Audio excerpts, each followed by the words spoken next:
Bonsoir à toutes et à tous. Nous consacrerons la dernière partie de cette émission à vos questions SMS, Internet et, vous le savez, réseaux sociaux.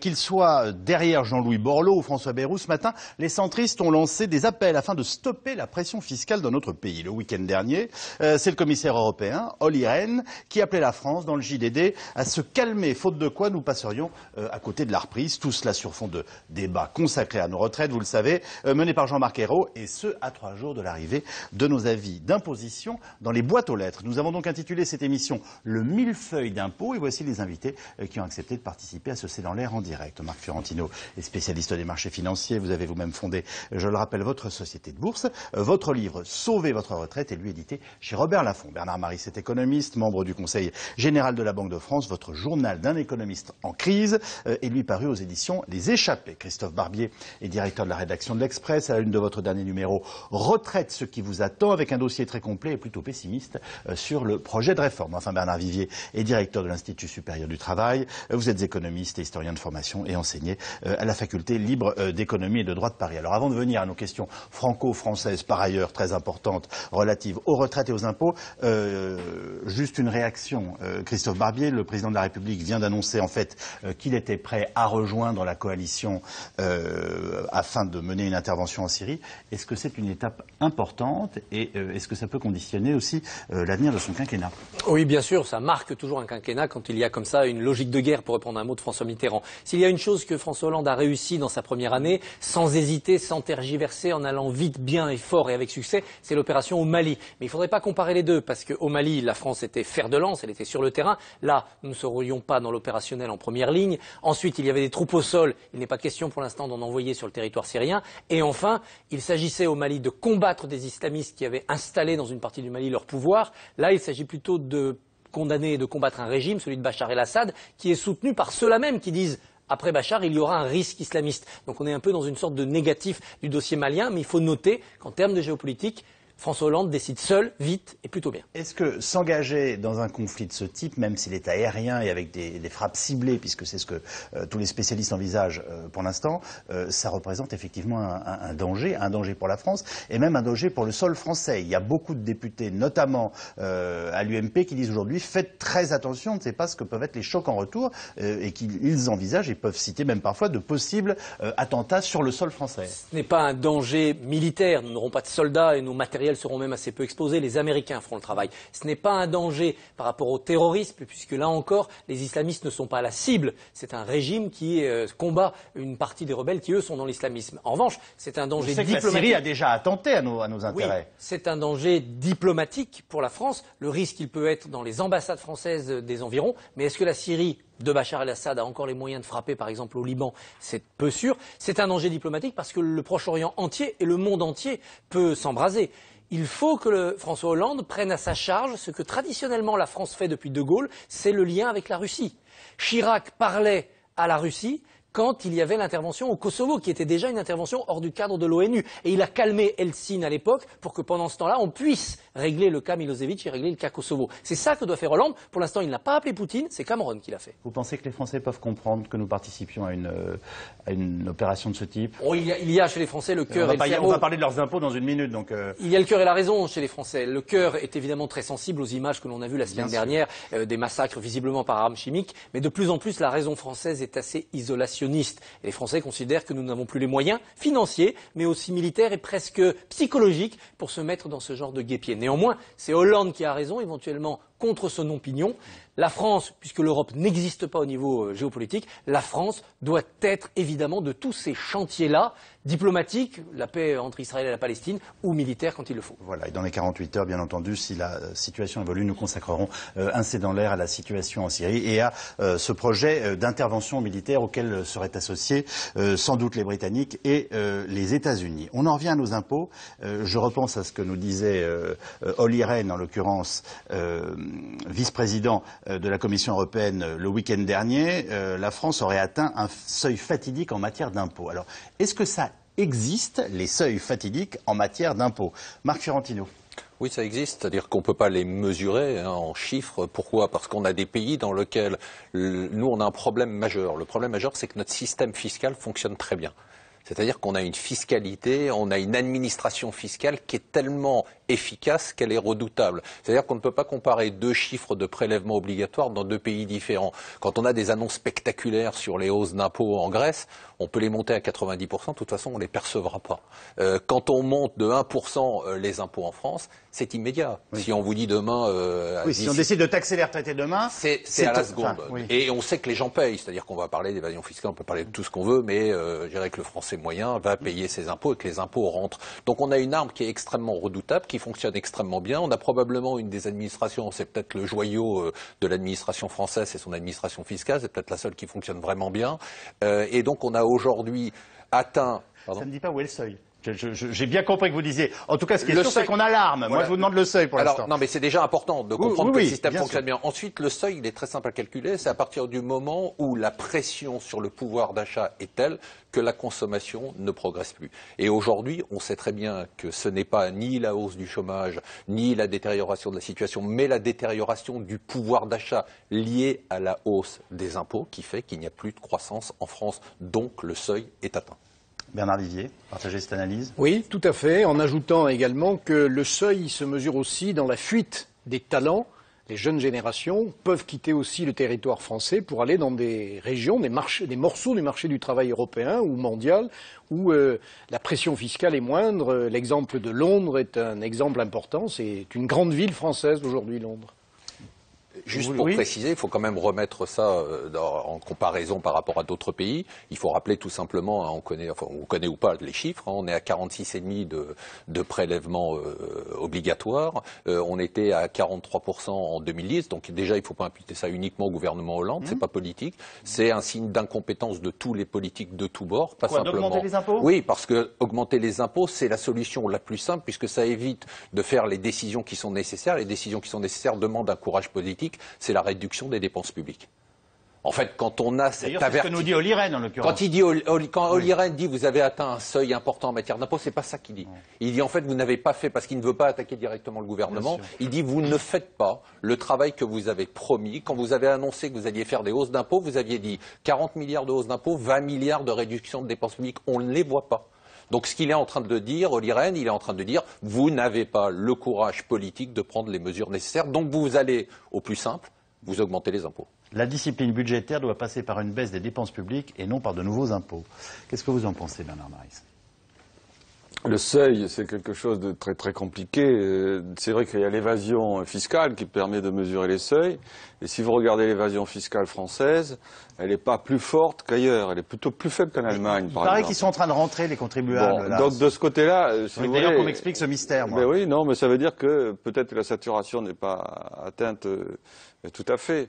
Deuxièmement, c'est vrai que c'est un problème relatif. C'est vrai que si vous avez des pays qui pratiquent le dumping fiscal à côté de chez vous, effectivement, vous, tout à coup, vous vous trouvez un peu dénudé et vous avez envie d'aller chez les autres. Moi, je crois que le vrai problème, il est ce que j'appellerais le retour sur l'impôt.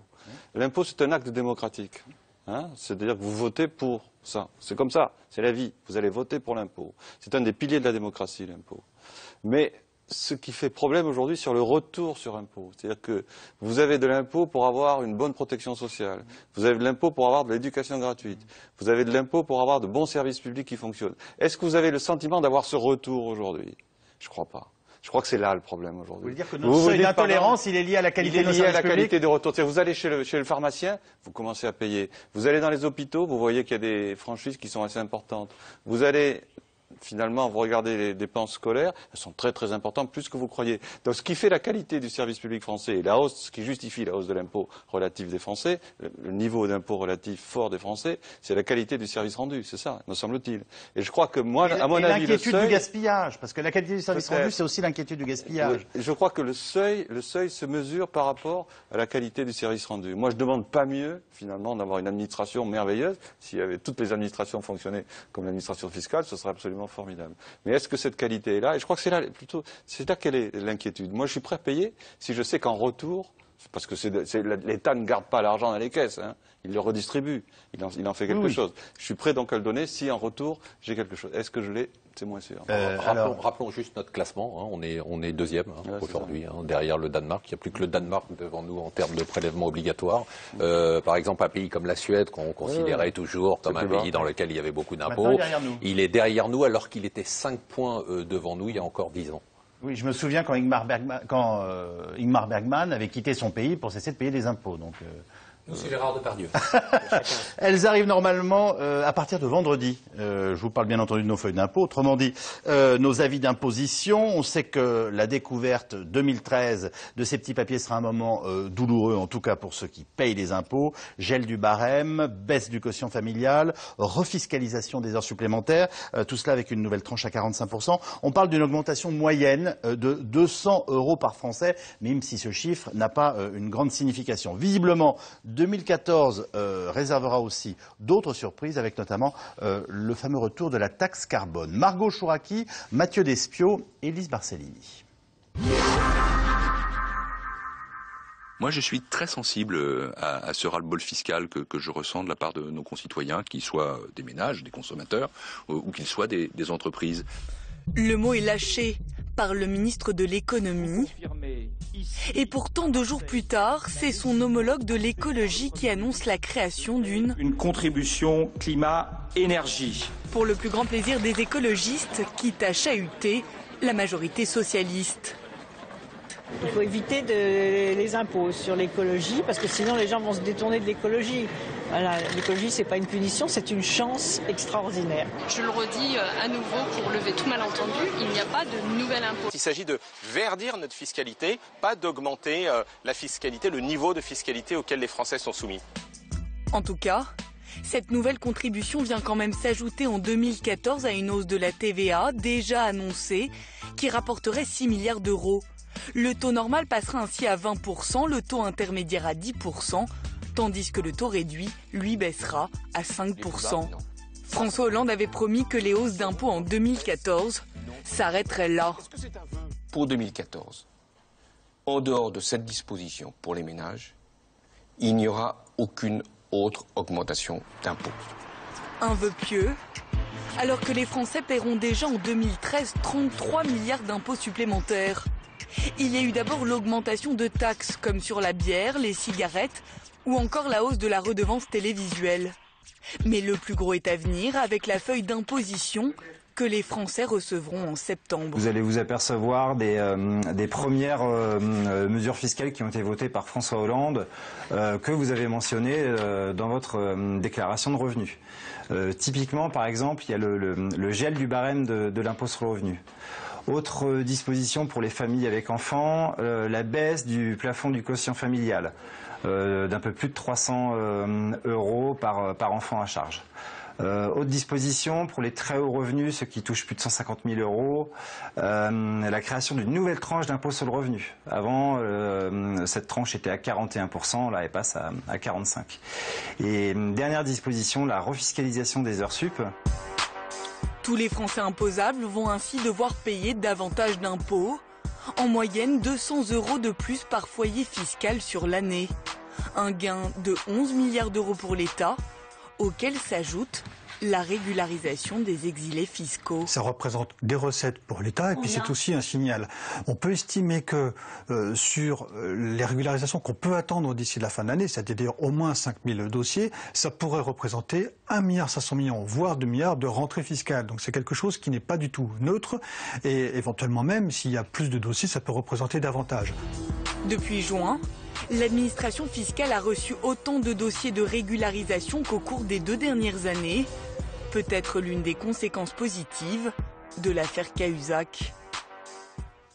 Le coup de grâce fiscale viendra-t-il des impôts locaux de 2014, nous demande un téléspectateur. Qu'en pensez-vous, Marc Fiorentino?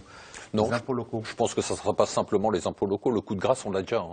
On l'a déjà eu, on le voit, la consommation a pris un coup. Aujourd'hui, on a basculé, on parlait du seuil de tolérance, on a basculé dans le matraquage fiscal.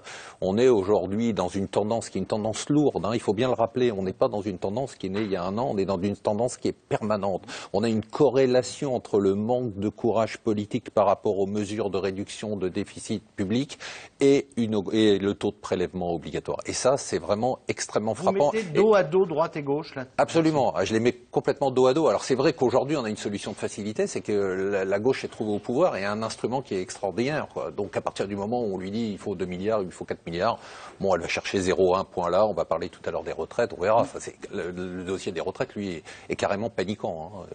Il était affolant, il est devenu paniquant. Mais pour le reste, on est dans une logique aujourd'hui qui consiste à dire on repousse et on se repasse la patate chaude, et puis on verra dans 2 ans, on verra dans 3 ans, et puis il y a 2 milliards, hop, 0,1% là, 5 milliards, 0,5% là, et ainsi de suite. On est dans cette tendance qui est très lourde. Christophe Barbier. Sur les impôts locaux, il y a quand même 2 inquiétudes à avoir. D'abord, c'est l'effet des élections. C'est vrai que juste avant une élection, on n'augmente pas, et puis dès qu'on est élu ou réélu, on augmente en se disant, d'ici la fin de mon mandat, les contribuables auront oublié le mauvais coup. Donc 2014 sera une année à risque, comme 2015 d'ailleurs, avec les nouveaux conseils régionaux qui seront élus au printemps 2015. Et puis l'autre inquiétude, c'est ce que Jean-Marc Ayrault a accordé au président de conseil généraux juste avant l'été, c'est l'autorisation d'augmenter les droits de mutation. Donc ça veut dire que peut-être il y aura, chaque fois qu'il y aura une vente d'appartements, une vente de maisons, une vente de terrain, il y aura une facture plus importante à payer en termes de droits de mutation. Ça peut d'abord casser certains marchés qui sont en train peut-être de repartir, le marché de l'immobilier. C'est une mauvaise surprise pour les vendeurs qui auront à payer cela. Donc attention, il y a ce risque-là, d'autant que derrière, les départements commencent à dire on ne pourra plus financer l'APA, l'allocation personnalisée d'autonomie. Donc on va dire aux gens, d'accord, on vous aide pour les dernières années de vie de votre grand-mère ou de votre grand-père, mais on fera une retenue sur succession. C'est-à-dire quand le parent âgé décédera, l'héritage sera pour nous qui avons avancé l'argent des années de dépendance. Alors je voudrais quand même qu'il y a 2 questions polémiques, même si elles ne sont pas au centre de toutes les préoccupations, que je voudrais qu'on aborde. Quand on entend Alain Désir nous dire ce n'est pas une augmentation d'impôts, je vous parle de la contribution climat-énergie, ce n'est pas une augmentation d'impôts, c'est on verdit notre fiscalité. C'est un impôt supplémentaire. Sauf si un autre impôt disparaît ou vient en remplacement ou pour abonder cette fameuse contribution. Mais on ne nous a pas dit pour l'instant quel impôt diminuerait remplacé par un impôt écologique. Est-ce que, par exemple, il y aura une baisse de la TVA forte, très très forte, sur les véhicules électriques ou les véhicules non polluants, parce qu'on fera une taxe sur les véhicules polluants? Est-ce qu'il y aura comme ça un jeu de chassé-croisé qui fait que globalement on ne demandera pas plus d'argent aux Français, mais qu'on en prendra moins à ceux qui sont vertueux écologiquement et plus à ceux qui polluent? Parce que la notion de verdir les impôts, elle est quand même, excusez-moi, mais enfin, extrêmement hypocrite. Appelons les choses... Non. Ah bon? Non, par exemple, c'est Laurent Fabius qui avait supprimé la vignette auto. Oui. Vous vous souvenez? Oui. La vignette auto, c'est un impôt écolo, ça. C'est-à-dire que quand vous aviez une grosse voiture, vous payez très cher le fait d'avoir une grosse voiture dans Paris. Quand vous avez une petite voiture, vous payez pas cher. Donc c'était un impôt. La vignette était un impôt écolo. Donc l'avoir supprimé, c'est une fiscalité anti-écologique. Et là, c'est ce que dit Christophe, c'est très très très bien. C'est-à-dire que vous allez acheter une voiture électrique, bien vous aurez une TVA très très faible. Vous éventuellement, si vous achetez... n'en vend pas, ça. Hein? Comme on n'en vend pas de voiture électrique, non, bien sûr, mais si on peut, la taxe la plus écolo qui soit, ce serait une taxe sur le diesel. Bon là, effectivement, on va avoir tous les camionneurs dans la rue, donc on a la trouille de le faire, mais c'est vrai que on taxerait le diesel au même niveau que l'essence, c'est une taxe écologique. Donc verdir la fiscalité, ça a un sens, ça a vraiment du sens. Pardonnez-moi, je comprends très bien que nous ayons des taxes entre guillemets vertes demain, mais il faut simplement les appeler des taxes et quand elles correspondent à une augmentation, dire qu'il s'agit d'une augmentation. C'est pas la question de la taxe écologique qui est en jeu, c'est la question des termes qu'on emploie pour parler d'une augmentation, surtout quand le président a pris des engagements. Donc voilà. Ça sera compensé. Si c'est pas compensé, ça veut dire qu'on ne tient pas les promesses. La promesse qui a été faite, c'est de compenser la taxe écologique, la taxe carbone, par une baisse d'autres impôts. Marc Fiorentino. Je voudrais juste revenir sur ce qui a été dit, parce que ça peut sembler un peu mystérieux, ce qui a été dit sur les exilés fiscaux qui rentreraient en France. Oui, les 5000 là. Alors ça, c'est pas de l'info, c'est de l'intox. C'est-à-dire, il faut faire la différence entre 2 choses. Il y a des Français qui ont des comptes à l'étranger de façon illégale. Oui. D'accord? C'est-à-dire, exemple, Cahuzac. Ou qui en ont hérité. Ou qui en ont hérité. Et qui donc se retrouvent dans une situation où la Suisse leur dit vous ne pouvez plus garder votre argent chez nous, il faut le rapatrier quelque part. Singapour leur dit depuis le 1er juillet, vous ne pouvez pas mettre votre argent chez nous, donc débrouillez-vous, venez le chercher avec un sac, mais on ne peut plus le faire circuler de paradis fiscal en paradis fiscal. Ces gens-là, et c'est cet argent-là qui rentre, préfèrent payer 50%, 40%, 70%, plutôt que de se retrouver avec un compte dont ils ne peuvent pas récupérer l'argent. Ça, c'est ce. Donc, pardonnez-moi, c'est une contrainte qui les ramène, qui les oblige à ramener de l'argent en France. quitte à être taxé dessus. Alors, il ne faut pas présenter ça comme, parce que c'est ce qu'on entend en ce moment, des exilés fiscaux qui reviendraient en France parce qu'ils trouveraient que le statut fiscal en France est tellement extraordinaire qu'il faut revenir. Personne ne revient en France après s'être exilé fiscalement. Les gens vont de Belgique en Suisse, de Suisse en Angleterre, mais ils ne reviennent pas à Paris. L'argent qui revient à Paris dont on parle aujourd'hui, c'est de l'argent, entre guillemets, noir, sale, ce que vous voulez, qui revient et qui est blanchi à travers le gouvernement, mais contre une taxe de 70, 50, 40%. Ça veut dire c'est que très important quand même. La lutte contre les paradis fiscaux fonctionne. Ça, voilà ce que ça veut dire. Donc c'est une bonne nouvelle. Mais ça ne veut pas dire que, c'est parce que ça pouvait paraître étonnant, ça ne veut pas dire que les gens se disent ah tiens c'est formidable maintenant, on paye 56,5%, on y va. J'avais bien compris que la motivation n'était pas là. Alors revenons quand même à cette histoire de seuil de tolérance. Il y a cette formule trop d'impôts tue l'impôt. Alors ça veut tout dire et rien dire à la fois. Tout à l'heure Bernard Maris nous disait écoutez oui c'est le rapport qu'on a à l'entretien de nos routes, aux services hospitaliers, aux prestations de l'éducation nationale, bref à l'ensemble du travail de nos services publics qui finalement donne la satisfaction ou pas. Est-ce qu'il y a quand même, vous le pensez à un moment, à un stade où on dit non, ça ne peut pas continuer comme ça? Parce que Borloo lance une pétition ce matin. Le ministre de l'économie, au début de notre reportage, le ministre de l'économie nous dit je suis sensible au ras-le-bol. Donc voilà. Il y a une vraie question quand même, c'est comment on paye? La dépense publique, c'est combien? 56%? L'impôt, c'est 46%. 10 points d'écart. D'accord? Qu'est-ce qu'on fait? On continue à emprunter? Non, on réduit la dépense publique. Non, on baisse les dépenses, non? On dépense de 10 points, baisse de 10 points la dépense publique. Ah, ça me paraît évident que c'est impossible à faire, ça. Bon, mais oui, mais voilà, mais très bien. Que voulez-vous nous dire? Non, je veux dire que c'est vrai qu'il y a un problème plus que d'impôts, à mon avis. Il y a deux problèmes. Il y a un problème de croissance. Il n'y a pas de problème d'impôt en période de croissance. C'est-à-dire que la part de l'impôt sur le PIB, quand le PIB augmente de façon très très forte, elle se réduit automatiquement. Ça n'arrivera plus jamais. Je sais pas, moi je vous écoute quand vous venez dans nos émissions, j'ai compris qu'on était rentré dans une période de croissance lente quand tout ira bien. C'est vrai. Voilà. Et le deuxième problème, c'est vrai qu'il y a un problème de dépenses publiques. Il y a un problème de dépenses publiques, comment on réduit la dépense publique? Il y a une inertie de l'impôt, ça s'appelle l'effet de cliquet, c'est-à-dire que quand vous avez créé un impôt, c'est extrêmement difficile de le détruire. Comment on fait pour réduire la dépense publique, qui est une dépense sociale? La dépense publique française, c'est une dépense sociale. Pas uniquement. Comme ça? Pas uniquement. Non, enfin, il y a l'État, mais c'est peu. C'est vrai que c'est 30% les salaires des fonctionnaires d'État. Donc, la question, elle est là. La question, c'est la dépense sociale. Vous voulez réduire l'impôt? Eh bien, réduisez la dépense sociale. Bernard Vivier, j'en viens vers Oui, le débat que nous avons est vraiment intéressant. Il y a 10 ans, on ne l'aurait jamais eu. Notre pays prend conscience aujourd'hui, pourtant le bon sens paysan aurait dû nous l'indiquer depuis longtemps, qu'on ne dépense pas plus que ce que l'on gagne. Bien. Et ça, c'est vrai dans l'économie des ménages, et pendant des années, ce n'était pas vrai pour l'économie générale du pays. Fort heureusement, nous avons rejoint l'Union, nous sommes dans l'Union européenne. Et si vous citez aujourd'hui, comme vous l'avez fait déjà dans les mois passés, des dirigeants européens nous dire « vous devez réduire les dépenses publiques », c'est parce que précisément, ces pays européens ont, pour un grand nombre d'entre eux, déjà fait ce travail. Les Allemands, les Italiens, les Espagnols ont trouvé des hommes politiques qui ont eu le courage de la réforme structurelle des dépenses publiques. Si aujourd'hui nous parlons du dossier des retraites, on va y venir, c'est que précisément ce dossier des retraites est très symptomatique.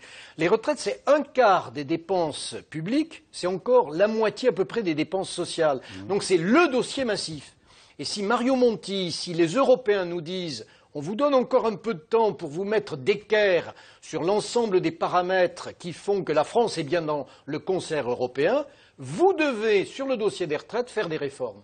Et au fond, François Hollande, il est plutôt encouragé et poussé plutôt que contraint par l'Europe. L'Europe, finalement, c'est un bel allié pour lui, parce que s'il veut prendre l'habit de sa fonction, il a des décisions à prendre et l'Europe peut en fait, sous prétexte d'une contrainte, l'aider à réussir son pari. Christophe Barbier. C'est tout à fait vrai. Je ne comprends pas d'ailleurs pourquoi Hollande ne saisit pas cette chance, cet allié, pour en faire plus sur la réforme des retraites, mais aussi des dépenses sociales. Parce que c'est à la gauche de faire baisser ces dépenses. Si la droite le fait un jour, plusieurs fois elle a pu le faire, elle ne l'a pas fait, ça sera la droite la plus dure, celle qui sera dans la privatisation des services publics au nom du non-État, et puis celle qui sera dans la lutte contre l'assistanat. Alors elle réglera peut-être quelques vrais abus, mais elle taillera aussi dans la solidarité nationale. Donc c'est à la gauche de le faire presque par devoir pour pour sauver ce système dans lequel elle croit. Moins elle réforme, plus elle menace ce système le jour où il y aura une alternance politique. Puis la gauche doit se méfier aussi de ce trop d'impôt tue l'impôt, parce que c'est un rasoir de l'âme. D'un côté, quand on paye trop d'impôts, et ça va arriver là, quand les gens vont avoir leurs feuilles, on diminue la consommation. Ah chérie, on ne changera pas de voiture, on n'achètera pas un nouveau frigo, donc c'est des emplois en moins parce que c'est de la consommation en moins. Et d'un autre côté, beaucoup de gens qui travaillent, notamment des artisans, des commerçants, se disent ça vaut vraiment pas le coup de travailler plus, d'accepter encore un chantier ou un contrat, parce que tout va être bouffé par les impôts. Donc finalement, on produit moins, le PIB recule. Donc c'est une recette extrêmement mortifère que d'avoir franchi ce seuil fiscal, qui bien entendu n'est pas le même pour tout le monde. Quand on est très riche, on s'arrange, de toute façon on paye. Il y a quand même la moitié des Français qui ne payent pas d'impôt sur le revenu, donc le seuil n'existe pas pour eux. Et donc il y a cette bosse des classes moyennes et moyennes supérieures. Ce sont ces gens-là qui, par leur consommation ou par leur travail, créent la richesse, une bonne partie de la richesse du pays. Si on les décourage comme consommateurs et comme producteurs, on va partir en vrille. Et je pense que l'alerte de Moscovici, c'était ça. Marc Fiorentino, en écoutant Christophe Barbier, je me disais que finalement la résistance du contribuable, c'est d'arrêter de consommer d'une certaine façon. L'acte de résistance. Alors oui, la résistance, exactement, c'est d'arrêter de consommer. Et alors, ce qui est très intéressant dans ce qui a été dit par Christophe Barbier, c'est qu'on a cette forme, vous parliez tout à l'heure d'exil fiscal, on a de plus en plus de la part des entrepreneurs une sorte d'exil intérieur. C'est-à-dire qu'on a des entrepreneurs aujourd'hui qui choisissent de ne pas partir parce que c'est compliqué de partir, ça coûte très cher, c'est pas facile. En fait, on part, ce sont des grosses fortunes qui partent, ou au contraire, des gens très jeunes qui veulent créer des entreprises et qui se disent, bon, il n'y a pas d'énergie ici, je préfère partir à l'étranger. Donc on a ces deux catégories-là. Mais entre les deux, finalement, les gens partent peu parce qu'ils sont coincés. Mais ils réagissent en faisant ce qui a été dit tout à l'heure, c'est-à-dire en travaillant moins, en n'embauchant plus, en se disant, finalement, à quoi bon ? À quoi ça sert de prendre des risques, de travailler plus, de prendre plus de contraintes pour finalement un retour sur son investissement moral, psychologique, physique, qui est extrêmement limité. Et ça, c'est peut-être une des parties qui est la plus angoissante. À quel moment on se rend compte que les Français attaquent éventuellement leur bas de laine ou mettent en cause, on est un pays d'assurance vie, beaucoup de Français se sont rassurés en mettant un peu d'argent de côté, en cotisant pour leur assurance vie. Est-ce que ça s'observe, on le voit et on sait ce qui se passe et quelles sont les réactions justement, notamment par rapport à l'imposition? On n'a pas ces éléments-là? Pour l'instant, ils n'y touchent pas. Pour l'instant, ils n'y touchent pas. Enfin, je sais pas, Marc. Non, pour l'instant, on est vraiment, pour l'instant, l'épargne n'est pas touchée. On ne va pas taper dans l'épargne. Mais ce qu'on fait, c'est qu'on a réduit sa consommation. Voilà, c'est-à-dire qu'on est dans le point d'équilibre aujourd'hui où on se dit simplement, finalement, ce que disait Christophe Barbier tout à l'heure, finalement, la voiture, elle a 4 ans, elle peut attendre 6 ans. Donc on n'est pas aujourd'hui, si on regarde les encours d'épargne, si on regarde l'épargne des ménages français, elle est au plus haut historique. Mais en plus, au plus haut historique. Elle peut être menacée par l'impôt, elle aussi? Non. C'est l'étape d'après. Parce que ça, c'est la question que se posent beaucoup de Français. En fait, c'est mécanique. Quand le niveau d'impôt augmente de façon absurde comme on est actuellement, d'abord on attaque la consommation. Oui. D'accord? Donc on réduit sa consommation, et puis à un moment on ne peut plus baisser sa consommation. C'est-à-dire, quand on n'a pas changé sa voiture, on n'a pas changé son frigidaire, on a consommé moins, on a acheté moins cher. Bon, il y a un moment où on est bloqué, et derrière, on attaque l'épargne. D'accord. Là, on est exactement au point de rupture où, pour l'instant, on n'attaque que la consommation, on n'a pas touché l'épargne. L'épargne est à son niveau historique. Je voudrais relativiser quand même, parce qu'on attaque la consommation, elle ne s'effondre pas, la consommation en France. La preuve, au contraire, le plus 0,5, elle vient justement d'une consommation qui se maintient. Donc, pour l'instant, les Français... C'est 0,5 sur un trimestre par rapport à des années de stagnation de la consommation. Je suis d'accord sur la logique du raisonnement, mais sur la réalité des faits, je suis plus sceptique. Est-ce que ça pourrait être, au deuxième trimestre 2013, ce petit plus 0,5, une sorte de dernière consommation avant qu'on ferme boutique? On sait qu'à partir de septembre, on n'aura plus un centime à mettre dans le train de vie, et donc, allez, on s'achète les derniers trucs nécessaires avant que ça ferme.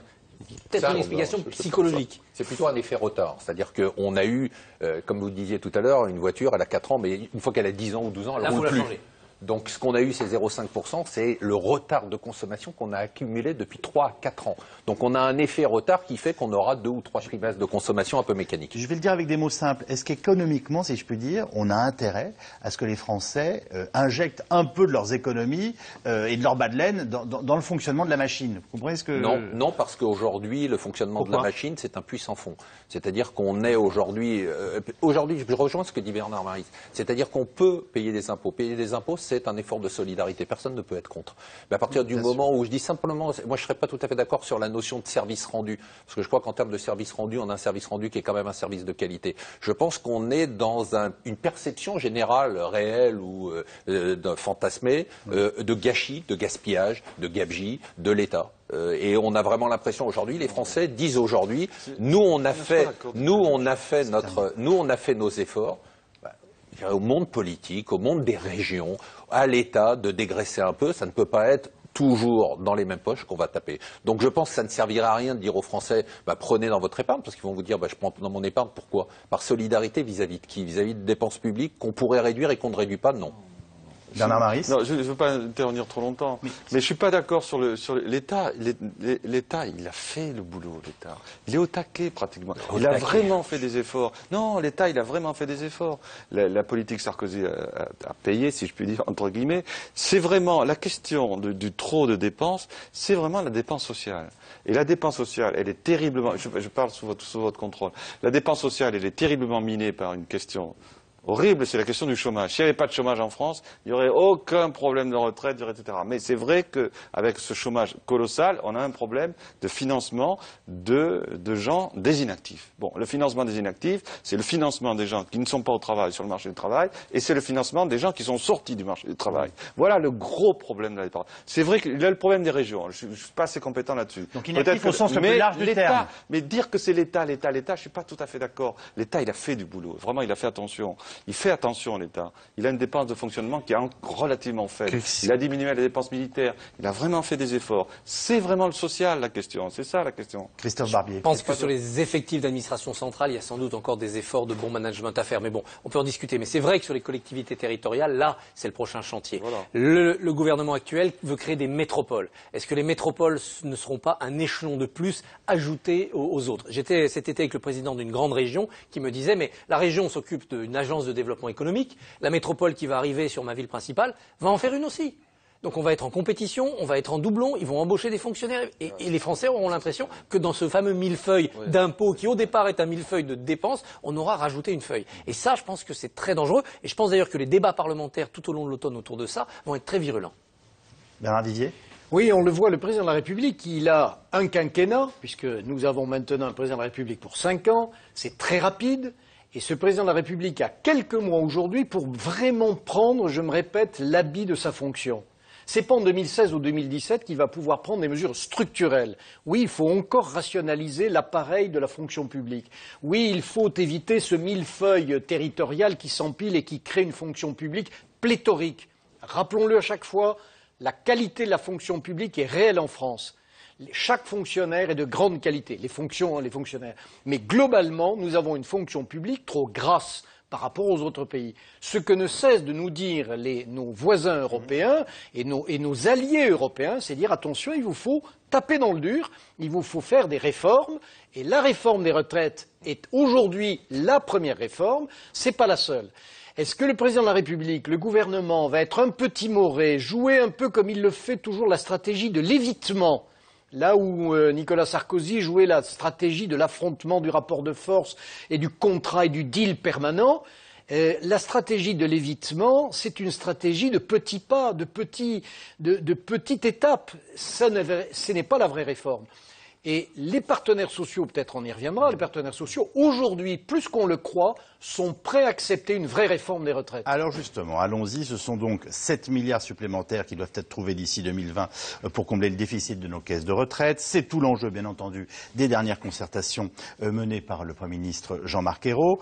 Comme le gouvernement ne touche pas au fonctionnement du système en tant que tel, c'est bien le financement qui doit être adapté. Dès lors, 2 solutions, augmenter la CSG ou jouer sur les cotisations sociales. Il semblera difficile d'échapper, quoi qu'il arrive, à une hausse des cotisations payées par les salariés et les entreprises. Laurence Aïda Diop et Pierre Dehorne. Jean-Marc Ayrault a le sourire. Et pourtant, c'est une partie serrée qui se joue cette semaine à Matignon. Dernière ligne droite, dernière concertation sur la réforme des retraites. Tour à tour, syndicats et organisations patronales défilent dans le bureau d'un Premier ministre qui, petit à petit, leur dévoile les mesures de sa réforme. sommes rassurés sur un certain nombre de propositions que nous avons faites, c'est-à-dire pas de baisse des pensions, pas de modification des calculs des retraites d'ici 2020, pas d'accélération massive de la durée de cotisation, pas de modification des règles de calcul pour les fonctionnaires ou les régimes spéciaux. Le dossier des retraites est explosif. Il ne faut mécontenter personne, surtout pas les syndicats. Le gouvernement cherche même à leur donner des gages, comme sur l'âge de départ à la retraite, qui ne sera en aucun cas modifié.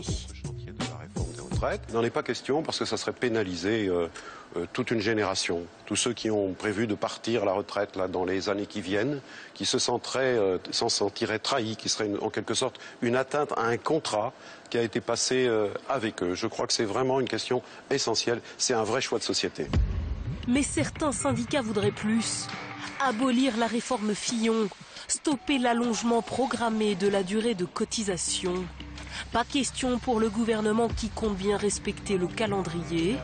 Aujourd'hui, la durée de cotisation est de 41 ans pour la génération de 1956. Elle va continuer à augmenter, passer à 41 ans et demi pour la génération de 1960. À ce rythme, elle atteindrait 43 ans en 2035. Vous imaginez, aujourd'hui, on rentre sur le marché du travail en moyenne à 23 ans et demi. Pour ajouter 43 ans, ça fait 66 et demi. Ça veut dire que beaucoup de gens devront s'arrêter, les jeunes, je pense. Moi, je ne défends pas uniquement ceux qui sont près de la retraite. On veut défendre également les jeunes générations. Et leur donner comme perspective de ne pas pouvoir partir à taux plein avant 67 ans, j'appelle pas ça le progrès social. Autre clé de voûte de la réforme, le financement. Le gouvernement cherche 7 milliards d'euros pour combler le déficit du régime général en 2020. Première piste, augmenter le taux de la CSG, un prélèvement obligatoire. La hausse d'un point rapporterait près de 12,3 milliards d'euros en un an. Pas sûr que cela suffise à convaincre les syndicats.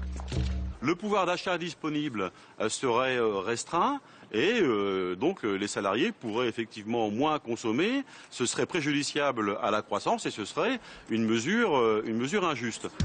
Deuxième piste envisagée, augmenter les cotisations retraite pour les salariés et leurs employeurs. De quoi faire hurler les patrons des petites et moyennes entreprises. Nous sommes tout à fait opposés à une augmentation des cotisations sociales pour les retraites parce que nos entreprises aujourd'hui n'en ont pas les moyens et que donc il faut trouver d'autres solutions. Du côté du MEDEF, on se dit prêt au compromis. Une sorte de donnant-donnant avec le gouvernement. Réduction du coût du travail contre augmentation des cotisations retraite. Il y a 5,4% exactement de cotisations qui est liée aux allocations familiales qui sont payées par les entreprises. Ces 5,4% correspondent à 34 milliards d'euros. Eh bien, nous pourrions imaginer, réfléchir avec le gouvernement comment transférer, baisser ces 34 milliards du coût du travail, les enlever de telle façon à redonner de l'air aux entreprises. Si nous arrivons à faire ça avec le gouvernement, je dirais bravo et on pourra intégrer en effet des dixièmes de points de cotisation supplémentaires s'il fallait le faire pour régler quelques problèmes de retraite. Les arbitrages sur la réforme des retraites seront connus dans les heures qui viennent et le projet de loi présenté en Conseil des ministres le 18 septembre. Je vais prendre la question SMS dans un instant, mais peut-on ne mécontenter personne? C'est impossible. C'est la technique de François Hollande. Répétons-le. Sa technique, c'est la technique de l'évitement permanent. Aujourd'hui, patronat et syndicats, finalement, ne sont pas vent debout contre l'ensemble des réformes. Mais on ne les connaît pas, les réformes. Ça vient d'être dit dans le reportage, on va les connaître dans quelques heures. Ça va être un peu, je touche un peu à ceci, je touche un peu à cela, je fais accepter au patronat et aux entreprises des hausses de cotisation, mais en même temps, j'allonge la durée de cotisation. Donc je ne touche pas à l'âge légal de départ à la retraite. Le Premier ministre l'a dit, 60 ans, 62 ans, on n'y touche pas. Mais en même temps, pour ne pas être hypocrite, il va falloir qu'on travaille un petit peu plus. Et on dit sur les ondes que parce qu'on vit plus longtemps, on peut travailler un peu plus longtemps. Tout ça est vrai, et finalement on louvoie. Mais on ne va pas au cœur de la réforme. Et répétons-le, cette réforme de fond demande à être entreprise. Si cette réforme de fond n'est pas entreprise, Que va-t-il se passer? On va voir un changement radical de système de retraite. Nous vivons aujourd'hui sur un système de retraite par répartition, nous y sommes tous attachés, mais on voit bien dans certains milieux, notamment venus du monde des assurances, qui a commencé à envahir la commission spécialisée de la protection sociale ou MEDEF. Donc ce n'est pas l'UMM qui contrôle la protection sociale, ce sont les assureurs. On a vu la semaine dernière le tout nouveau président du MEDEF déclarer, ben oui, il faut introduire une dose de capitalisation, donc il fait ses classes. C'est le retour de Kessler. Exactement, exactement. Et nous avons à ce moment-là, si nous ne prenons pas les vraies réformes, des réponses qui seront apportées, qui sera l'installation de retraite par capitalisation. Ça va à l'encontre non seulement de notre tradition, mais ça on peut s'en débarrasser, la tradition, mais d'abord de nos intérêts à venir, y compris en termes de climat social. Christophe Barbier. Et là encore, si la gauche ne veut pas se retrouver acculée, notamment par ces logiques de capitalisation, pourquoi n'a-t-elle pas saisi au vol l'idée d'une réforme avec une retraite par points? Ce qui est une idée de gauche, ça vient de la CFDT, ça vient des pays scandinaves. Oui. Pourquoi la gauche ne le fait pas? Pourquoi la gauche ne va pas dans une réforme de fond, un changement de système, et qu'elle continue à faire de la comptabilité? Là, il y a un manque d'audace et d'inventivité politique qui est dommageable. Oui, et si je peux me permettre, la CFDT en 2003 c'était François Fillon qui était ministre du Travail, avait signé une réforme très difficile, qui d'ailleurs continue à produire ses effets. L'augmentation mécanique du départ de l'âge à la retraite, c'est pas 2010, c'est 2003 déjà. Eh bien, la CFDT, c'était François Chérec qui venait d'arriver aux manettes de la CFDT, venait de remplacer Nicole Notat, avait accepté cette réforme. Mal lui en a pris. En interne, il a eu une fronde considérable. 15 à 20% des effectifs, des déchirements internes, ils sont partis vers Sud, vers la CGT. Et en 2010, François Chérec a dit au président de la République, à Nicolas Sarkozy, surtout ne me faites pas le coup de 2003, je ne veux pas recommencer ça.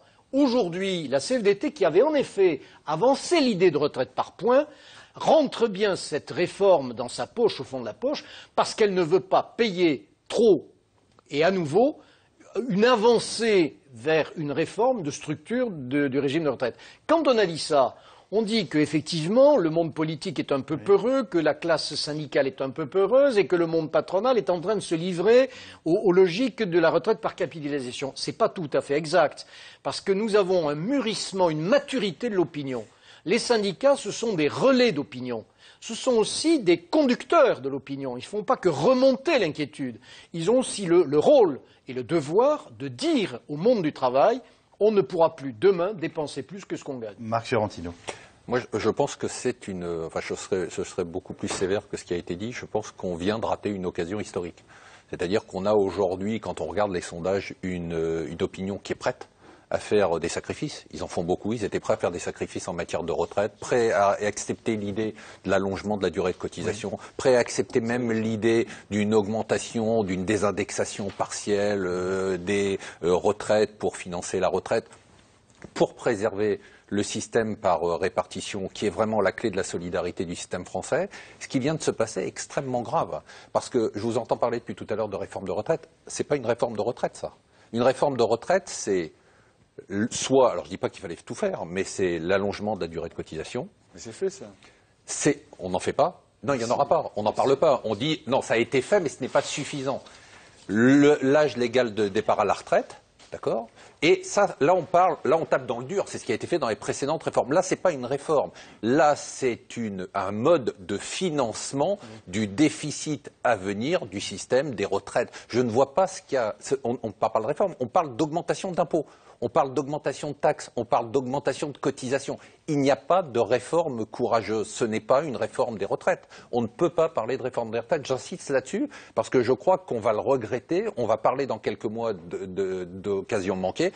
Pourquoi? Parce que les Européens, et là je rejoins ce qui a été dit tout à l'heure, ont mis cette réforme de retraite comme un test de notre courage politique à prendre des mesures difficiles. Prendre une mesure difficile, c'est pas simplement dire, quand j'entends parler de est-ce qu'on va faire un petit peu de CSG ou est-ce qu'on va faire un petit peu de cotisation patronale, voilà, c'est ça le cœur du débat. Mais je me dis, on est complètement à côté de la plaque. Bernard Maris. D'abord, des mesures difficiles, il y en a certaines qui ont été prises. La réforme Balladur de 93. Avec la réforme Balladur qui a fait que les salariés du privé, au lieu de cotiser sur leur retraite sur 10 ans, sur 25 ans, le pouvoir d'achat des retraités du privé s'est effondré. Donc là, merci, ça a été fait en plein été, ça a été une réforme formidable de ce côté-là. Donc ça a été très dur.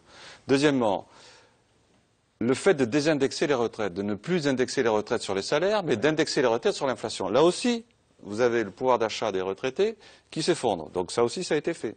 Le fait d'allonger la durée légale de la réforme Sarkozy, portée à 62 ans. Qu'est-ce qui se passe? Vous avez maintenant les Français qui partent beaucoup plus tard à la retraite, en moyenne, au même niveau que les autres pays européens. Peut-être même un petit peu plus tard en moyenne que les Allemands. 62 ans et demi. Donc là aussi, ça a été fait. On va leur faire quoi? On va leur allonger la durée de cotisation. Hein, bon, ça aussi, c'est un effort qui est considérable. Et enfin, je voudrais rappeler que le déficit de la retraite, c'est combien? J'avais noté, je n'ai pas mes lunettes, là, c'est 280 milliards d'euros. C'est beaucoup quand même. Hein. Le déficit, c'est combien?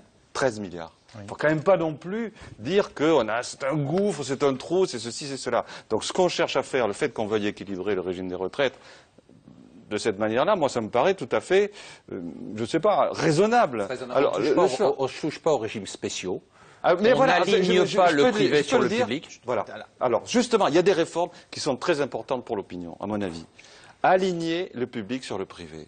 C'est vrai que ce n'est pas normal que les gens du privé voient leur retraite calculée sur les 25 meilleures années, alors que les gens du public et les gens de certaines fonctions publiques les voient sur les 6 derniers mois. Ça, c'est pas tout à fait normal. Donc, à mon avis, il faut remonter le calcul pour le privé et peut-être aligner le calcul pour le public. Et intégrer les primes. Hein? Et intégrer les primes. Et intégrer les primes. Alors, de ce côté-là, il y a vraiment une réforme à faire. Sur la durée de cotisation, bon, bien sûr que la durée de cotisation, il faut allonger la durée de cotisation. C'est sûr qu'il faut allonger la durée de cotisation. Mais ça n'empêche pas qu'il y a une réforme qui va se faire sur la pénibilité. Moi, je la trouve aussi franchement sincère. Il y a une différence entre le travail de Christophe Barbier et de Marc Fiorentino et du type qui vide des sacs poubelles toute la journée. Donc c'est tout à fait difficile cette réforme. On ne peut pas. Vous avez envie tous de tailler à la hache et de faire une grosse réforme. Elle se fait petit à petit, cette réforme. Elle se fait depuis 1993 et je pense que ce régime de retraite sera... Un dernier mot de Bernard Vivier et on aborde la question je vais juste du marché du travail. sur plutôt CSG que... Non, juste une précision technique. On parle de 7 milliards à trouver d'ici 2020. Mais c'est un jeu de bonne taux. C'est pas 7 milliards, c'est 20. C'est 21 même. Oui. Hein, il faut les 7 milliards, c'est le régime général. Il faut penser aux retraites complémentaires, il faut penser à la fonction publique. C'est près de 21 milliards à trouver. Donc c'est une somme très importante, alors que l'on dépense chaque année, il est dit, 280 milliards d'euros pour les retraites. À Bruxelles, en tout cas, on fait désormais remarquer, je vous le disais en début d'émission, que les hausses d'impôts en France peuvent remettre en cause les quelques signes de reprise observés dans l'Union européenne. Qu'en pensent les chefs d'entreprise? En tout cas, il manque rarement de rappeler que les hausses d'impôts n'incitent pas à l'embauche. Thibault de Malézieux, élu patron d'une PME en région parisienne, il réagit au débat et affirme que la pression fiscale l'empêche effectivement aujourd'hui de recruter. Interview recueillie par Maxime Vautier et Pierre Dehorne. La fiscalité actuelle, aujourd'hui, n'est pas avantageuse pour une PME, mais comme pour un gros groupe. Elle est avantageuse pour personne en France. Après, c'est pas nouveau, ça date pas d'il y a 2 ans ou 3 ans. La fiscalité française a toujours été extrêmement lourde. En fait, aujourd'hui, la problématique, c'est pas tellement les charges, parce qu'on les connaît, donc on vit avec et on s'adapte. C'est plus tout ce qu'il y a autour. C'est la lourdeur administrative qu'on subit tous les jours. C'est-à-dire ? Des taxes régulières qui arrivent, qui sont pas automatiquement dans les fiches de paye des salariés, mais ça va sur des choses un peu plus annexes, comme par exemple taxes d'enseigne quand vous avez un bâtiment avec une enseigne. Ça va sur des charges supplémentaires, enfin des coûts supplémentaires sur de la prévoyance, sur des mutuelles, sur des assurances, etc. Donc plein de choses qui viennent se rajouter sur le coût global du fonctionnement d'une société, mais qui n'apparaissent pas automatiquement dans le coût du travail. Vous prenez un CDD aujourd'hui, c'est un petit peu plus taxé, c'est un peu plus compliqué quand on veut le renouveler. Vous prenez quelqu'un en CDI, vous voulez le licencier après 2 mois ou 3 mois parce qu'il ne fait pas l'affaire. C'est aussi compliqué parce que maintenant il faut prévenir 2 mois ou 3 mois avant la fin de sa période d'essai, comme quoi vous n'allez pas le garder.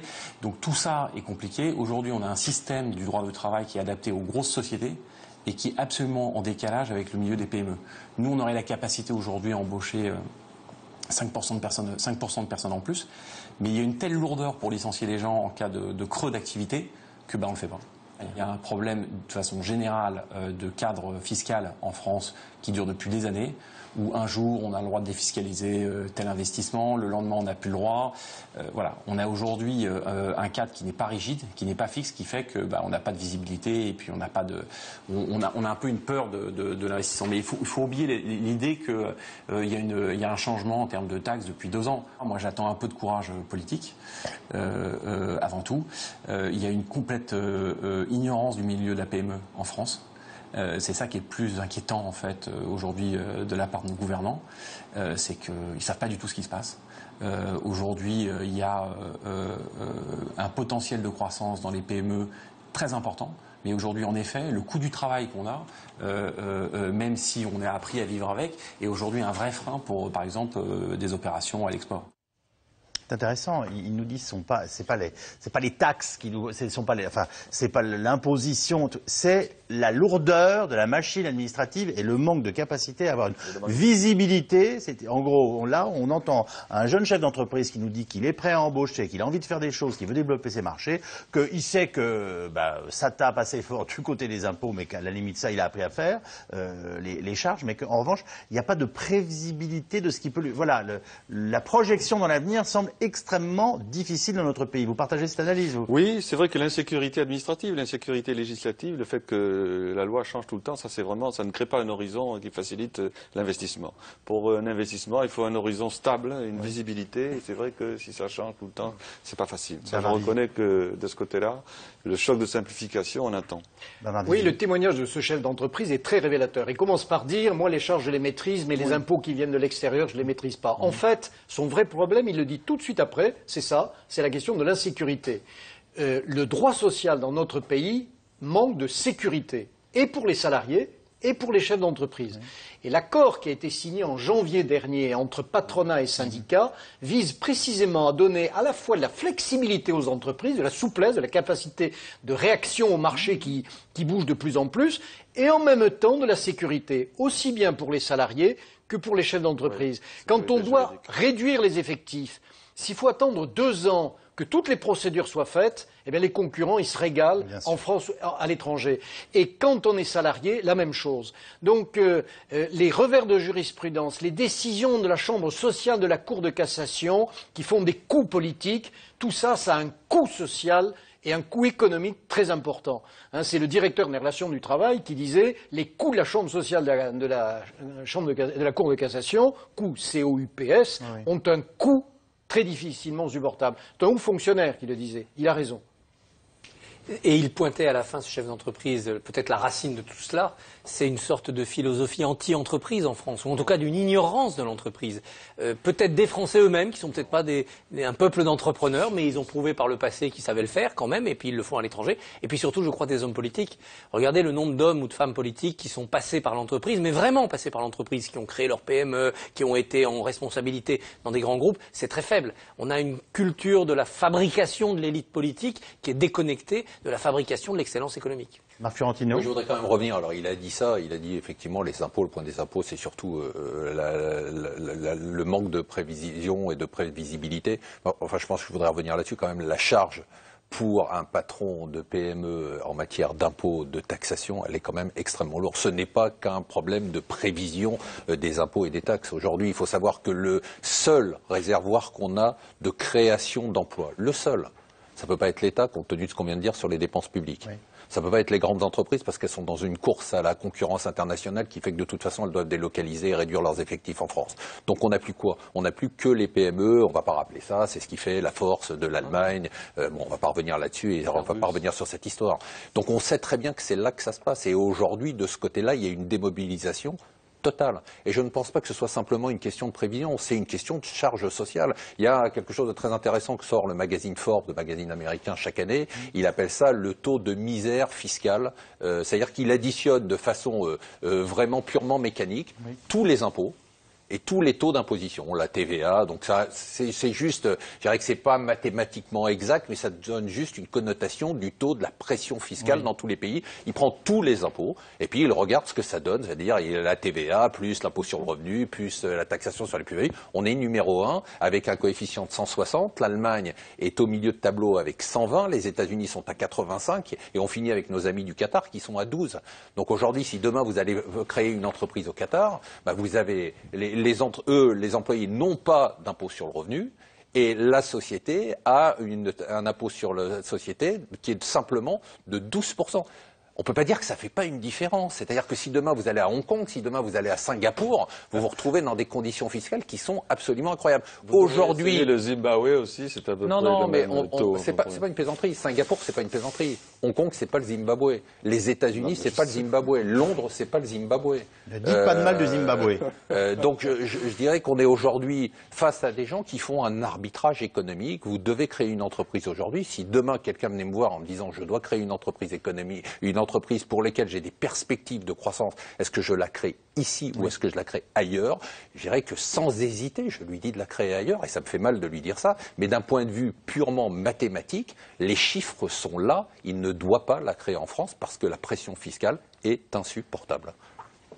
Non, alors, je voudrais relativiser ce qu'a dit Marc Fiorentino sur d'abord les grandes entreprises créent des emplois. On voit Airbus qui est en train de créer des emplois à tire-larigot et même des. Bon, tant mieux, mais bon, c'est extraordinaire puisque à peu près, le patron d'Airbus disait qu'il avait à peu près 20 ans de croissance devant lui. Donc enfin une bonne nouvelle. Ça veut dire que derrière il y a tout un tissu de PME. Vive la région de Toulouse. Et donc c'est tout un tissu de PME qui va en profiter. On en a combien d'Airbus? C'est ça. En net, les grandes entreprises détruisent de l'emploi. Oui, c'est une réalité, on ne peut pas prendre juste Airbus et pas prendre des constructeurs automobiles. Ils sont à peu près à 3000 créations d'emplois nettes, c'est quand même pas mal, non? Oui. Je vous fais remarquer que simplement des Airbus, on ne peut pas les multiplier comme ça. Non, donc, ça compense les juste compagnies de cette... Ça compense juste ce que je veux dire. Oui. Mais c'est quand même des locomotives qui, bien sûr. Bon, c'est vrai que les PME créent des emplois, il faut, je pense, et je ne suis pas d'accord sur le fait que... Alstom annonce des licenciements, vous voyez ce que je veux dire, c'est compliqué. Bah, c'est pas vrai qu'il y a un sentiment anti-entreprise, ça aussi c'est de la...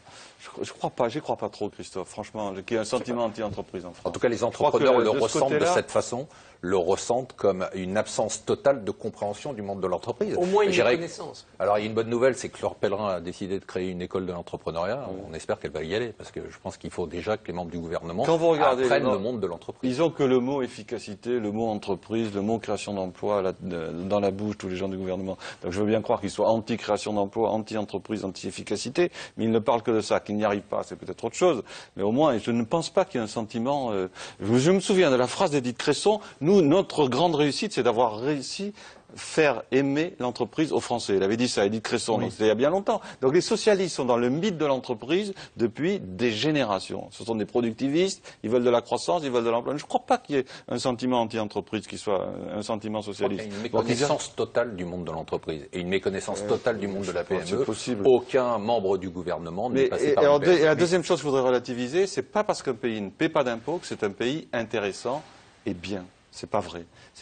La France paie des impôts, c'est vrai, beaucoup, mais en échange, on a un taux de pauvreté qui est beaucoup plus faible qu'ailleurs, on a une santé qui est bien meilleure qu'ailleurs, on a des services publics qui sont bien meilleurs qu'ailleurs. Donc c'est vrai que le fait de ne pas payer d'impôts, de ne pas avoir de pression fiscale du tout, n'est pas un signe de qualité politique et de qualité démocratique. Je crois pas. Mais c'est vrai qu'il n'est peut-être pas formidable d'être employé philippin au Qatar, et même dans des sociétés, on peut être séquestré avant des ennuis. En revanche, il y a des pays qui arrivent à avoir les deux excellences. Une excellence fiscale avec de la modération et néanmoins de bons services sociaux, de bons services. La Suède. La Suède, l'Allemagne. Non, le taux de pauvreté. Non, l'Allemagne. Les retraités allemands sont beaucoup plus maltraités que les retraités français. Parce qu'il n'y a pas le choix.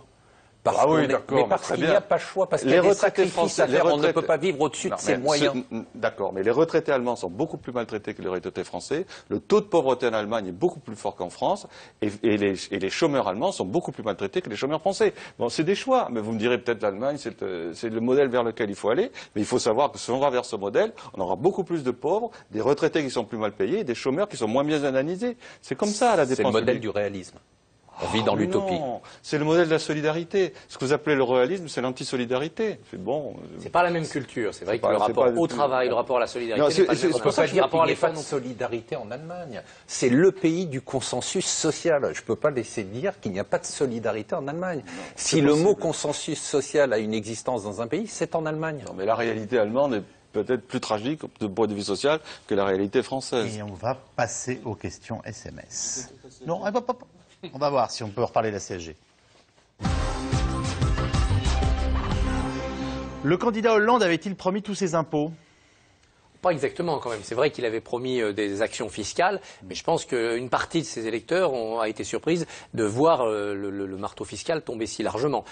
Par ailleurs, on a l'impression que ça n'en finira jamais. On peut peut-être dire, le savait-il lui-même Il nous dit plusieurs fois, il n'y aura pas plus d'augmentation d'impôts, on est au bout, puis à chaque fois on trouve quelque chose. Là, c'est pour la réforme des retraites. Le Premier ministre l'a dit dimanche soir, il y aura des augmentations pour sauver les retraites. On sait qu'il y a de la TVA au début janvier, on va avoir la couche des impôts locaux. Donc les Français, même qui ont voté pour lui, ont l'impression qu'il est pris, François Hollande, dans une sorte de jusqu'au-boutisme fiscal.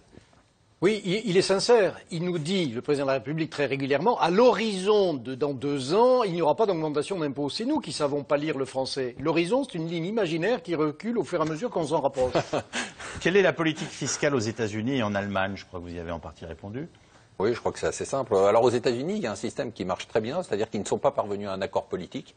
Et donc aujourd'hui, c'est un système, on en a parlé, de coupe automatique qu'il faudrait pouvoir appliquer en France. C'est-à-dire de dire qu'à partir du moment où on n'a pas d'argent, on ne peut pas en dépenser. N'aurait-on pas dû accepter la TVA sociale de Sarkozy et continuer à faire des économies au lieu de tous ces impôts pour rien? Qu'en pensez-vous, Bernard Maris? Moi, j'ai toujours été favorable à la TVA sociale, ce qui m'a valu beaucoup de critiques de la part de certains de mes amis. Mais je pense que, ils vont la faire. Ils vont la faire. De fait, ils vont la faire, cette TVA sociale. Je suis tout à fait pour le basculement d'une partie des charges des cotisations familiales vers qui serait pour permettre de dégréver les cotisations sociales. Je pense que la France a un petit problème qui est le problème de la gestion paritaire des organismes de sécurité sociale, ce qui fait que ça empêche de fiscaliser la protection sociale. Moi, je suis tout à fait favorable à la fiscalisation de la protection sociale. Mais la tradition française veut que la cogestion, je ne sais pas si vous allez être d'accord, mais la cogestion des organismes de sécurité sociale, eh bien, tout le monde est tout à fait d'accord on préfère augmenter les cotisations que faire de l'impôt pour traiter le problème social. On vit moins mal avec le RSA et sans impôt qu'avec une maigre retraite gagnée à la sueur de son front. Trouvez-vous cela normal, nous demande un téléspectateur. Et est-ce que l'analyse vous semble juste? Je vous vois le froncer Vous voulez que je vous relise la question? On vit moins mal avec le RSA et sans impôt qu'avec une maigre retraite gagnée à la sueur de son front. Trouvez-vous cela normal? Non, il vaut mieux être debout après avoir travaillé et touché une retraite que d'être abîmé à être à la merci de la solidarité, de la charité publique. C'est évident. C'est une question de dignité, c'est pas une question de revenu. Et l'arbitrage ne doit pas se faire entre les deux, il faut être très clair. Il faut pas voilà, l'arbitrage, il doit être entre, je répète, des sacrifices que nous devons tous faire, même en matière de régimes sociaux, à commencer par les retraites, mais il ne doit pas se faire entre des gens qui n'ont rien et des gens qui ont un petit peu. Est-ce que je peux dire à cette table de garçons que les femmes gagnent à peu près en moyenne, les femmes retraitées gagnent la moitié de ce que gagnent les hommes? Oui, d'accord. Des petites choses à faire là aussi. La charge la plus lourde n'est-elle pas les dividendes à servir aux actionnaires rapaces? Vous n'avez pas envie de partir là-dessus? Franchement, la question elle-même est absurde. Pourquoi? Parce qu'on n'est pas du tout dans ce débat-là. À la limite, dès qu'il y a dividendes, il y a impôt, tant mieux s'il y a des dividendes. C'est un peu un pivot factice. Thierry Lepont, secrétaire général de la CGT, vient d'écrire au Premier ministre et il dit qu'il va falloir établir une contribution sociale sur les revenus financiers des entreprises au même taux que les cotisations assises sur le travail. Et dans les 2 pages qu'il écrit, il n'y a pas un mot sur la CSG. Donc en fait, il est déjà en train d'accepter implicitement la TVA sociale ou la CSG. Soyons optimistes, le monde syndical est beaucoup plus en avance qu'on le pense sur la réalité des mesures à prendre. Vous dites que Thierry Lepont va accepter la TVA sociale et la CSG? Non, bien sûr que non. Il va manifester. Mais vous savez, vous avez 3 comportements possibles. Vous approuvez une réforme, vous vous opposez à elle, ou alors vous exprimez une non-opposition à la réforme. C'est d'ailleurs ce qu'a fait la CGT avec Nicolas Sarkozy en 2007, 2008, 2009, 2010. Avant de changer de ligne en 2011 et 2012. Avec toutes ces hausses de taxes et d'impôts, j'espère que la dette a fondu. De combien est-elle aujourd'hui? Malheureusement, elle n'a pas du tout fondu. Elle est à 1870 milliards. On est à un record historique. Mais on emprunte peu cher en ce moment. Et on emprunte. Et malheureusement, j'ai envie de dire, malheureusement, on emprunte peu cher, parce qu'à partir du moment où on emprunte peu cher, on a la sensation qu'on va continuer à emprunter à des taux qui sont extrêmement bas, et donc on n'a pas de pression. On n'a pas eu la pression qu'ont eu les Espagnols, qu'ont eu les Italiens, qu'ont eu les Grecs, bien évidemment. Qu'en est-il du projet de taxation des assurances vie? Ça, c'est une question qui revient toujours et qui, je pense, est un objet d'anxiété énorme pour beaucoup de Français. Voilà, on va les rassurer, hein, ça va venir. C'est-à-dire qu'il faut être très clair là-dessus. On est dans un effet de seuil à peu près sur tout. C'est-à-dire que l'assurance vie, on va rassurer les gens, ceux qui ont une assurance vie jusqu'à un encours, on va dire, pour l'instant on parle de 150 000 euros, ne seront pas touchés. Voilà. Mais à partir de 150 000 euros, c'est parti. Hein. C'est-à-dire qu'on va avoir des taxations. Alors on va nous faire croire qu'il faut en fait qu'une partie de l'épargne soit orientée vers l'entreprise. Si c'est pas le cas, on va augmenter, on va créer une taxe. Mais de toute façon, on est dans un effet de seuil. Puis je veux pas lancer une petite bombe, mais on en reparlera probablement. Je pense qu'on aura un effet de seuil aussi sur la taxation des plus-values sur les résidences principales. Parce que ça reste la dernière niche fiscale en France. Et celle-là, elle va être tapée aussi. Il y a d'ailleurs eu des tentatives de raccourcir le délai ou d'allonger le délai avant une revente de résidence principale. C'est bien, ils viennent nous dégoupiller deux grenades en fin d'émission. Attention, les Français se défendent maintenant. Regardez le mouvement des pigeons l'an dernier, regardez le mouvement des poussins, les auto-entrepreneurs là avant l'été. Sur des situations comme celle-ci, les gens concernés feraient coagulation. N'oublions pas qu'avec les class action à la française, on a inventé aussi, on a importé dans notre culture les groupes qui peuvent se réunir. Je crois que plus de la moitié des Français ont une assurance vie. Enfin, c'est énorme. Donc moi je vous dis que si on touche aux assurances vie, ça fait mal dans les urnes. Ça fait très mal dans les urnes et c'est de l'explosion sociale. Hein. Non. Il faut ramener ça en juste proportion. Il y a 17 millions de Français qui ont un contrat d'assurance vie. Mais sur ces 17 millions, il y a une infime partie qui est supérieure à 150 000 euros. Une infime partie. D'accord. Très Oui, vous voulez ajouter Non, monsieur, le problème des résidences principales, le problème de l'immobilier, c'est un problème majeur en France. Majeur. S'il y a vraiment un pays, alors là, je suis tout à fait d'accord, qui a fait des progrès là-dessus, c'est bien l'Allemagne, où on peut se loger on peut acheter une maison en Allemagne. Et en France, c'est pas possible. Donc c'est vrai que la taxation des plus-values sur les résidences principales, bon, c'est quand même aussi un effet de rente qu'on est en train de supprimer. Ça peut se justifier d'un point de vue de justice sociale. Pourquoi ne pas rétablir la vignette auto? Vous voyez, vous avez moi, je suis tout à fait d'accord, moi. Alors là, tout de suite. Et alors, la multiplier par 10, si c'est possible. Comme ça, on verra plus. Et vous l'affectez à quoi? Au 4x4. Non, mais ça j'ai bien compris. Vous l'affectez à quoi? Vous les affectez à quoi? C'était pour les vieux autrefois. C'était pour la retraite. On avait fait la vignette. Ça avait été créé pour les vieux et ça n'a jamais servi à financer quoi que ce soit. Je sais pas. Si dites-nous ce soir, ce serait très bien qu'on finance les retraites avec un retour de la fonds de retraite, un retour de la vignette auto. Au moment où l'industrie automobile française est au fond du trou, je suis pas sûr que ce soit une bonne idée, sauf à faire une vignette pour les véhicules importés. Mais je suis pas sûr que Bruxelles soit d'accord. Mais la TVA sociale, c'est un peu ça quand même. C'est faire une TVA qui pénalise les produits importés. Puis on peut faire une vignette sur le vélo, sur le Vélib, enfin il y a toutes sortes de choses. Ah non, ça vous ne voulez pas. D'accord. Quand la gauche acceptera-t-elle enfin de reconnaître que la France n'a plus les moyens de son très généreux modèle social? C'est la tension qu'il y a entre vous deux depuis le début de l'émission. C'est la capacité à accepter ou pas on pourrait dire on vit au-dessus de nos moyens ou qu'en tout cas on peut avoir un standard de vie qui ne sera plus tout à fait le même pour préserver ou non le système. On peut désamorcer déjà l'idée gauche et droite. Il n'y a pas de débat gauche-droite. Là, on parle de gauche, on a eu la même chose avec Nicolas Sarkozy. Donc on n'est pas du tout dans un débat. Je pense la question, c'est à quel moment les politiques auront-ils le courage de prendre des mesures sans penser à leur réélection? C'est-à-dire de prendre des mesures de bien public. En se disant, comme a pu se le dire Angela Merkel quand elle a pris des mesures terribles, qu'elle était au plus bas de sa popularité, elle a pris des mesures au plus bas de sa popularité et aujourd'hui elle a 70% de popularité. Donc elle a fait des sacrifices à des moments qui étaient des moments dramatiques. Aujourd'hui, les politiques sont rivés sur leurs sondages et ils ne prennent pas de mesures. Comment stimuler la croissance et la consommation? C'est ce que vous nous avez dit aussi en tout début d'émission. C'est la question du travail qui est importante. Il y a des outils pour ça? Baisser les impôts et baisser les charges sociales. Et donner l'impression aux Français que s'ils créent des richesses, il leur en restera assez pour eux et pour leurs enfants. Et baisser le coût du travail. Le patronat d'ailleurs en France est prêt à augmenter un peu les cotisations retraite si en contrepartie il y a une baisse du coût du travail. Merci à tous d'avoir participé à cette émission qui sera ce soir rediffusée à 22h26. 22h26 pour Saucer dans l'air. On se retrouve demain en direct aux alentours de 17h45. Passez une excellente soirée sur France 5 et on vous retrouve avec grand plaisir demain en début de soirée.